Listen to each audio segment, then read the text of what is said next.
তো কিয়া বন্ধন আমাকে বুক ক্রিকেটে হারাতে পারবে, কিন্তু এখানে একটা রুল আছে, বইটাকে এমন ভাবে খুলতে হবে ওর সামনের পেজে এই নাম্বারটা দেখতে হবে, তাও আবার লাস্ট ডিজিট। যদি রসগোল্লা আসে তাহলে আউট, আর যার যত বেশি নাম্বার আসবে সে জিতে যাবে। ইয়েস। আমাদের দুজনের মধ্যে যে জিতে যাবে সে বিরাট কোহলি ফ্যান, আর যে হেরে যাবে সে রোহিত শর্মার ফ্যান। শুধু তাই নয়, যে জিতে যাবে সে খাবে জোলো চিপস, আর যে হেরে যাবে সে খাবে প্রাইম। ওকে, ফার্স্ট বল রেডি, 1 2 3 গো।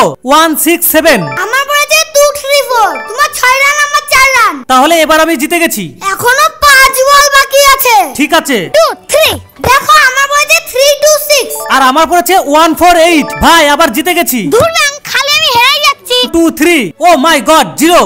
তুমি আউট হয়ে গেছো। আমার দেখো 3 5 2, তাহলে এখন আমার জিততে হলে 2 রান দরকার। 3 গো। গাইস আমার 6 পড়েছে। জোলো চিপস খেলে তোমাদের সাবস্ক্রাইব করতে হবে। একই ঝাল ধত্তেরি কি।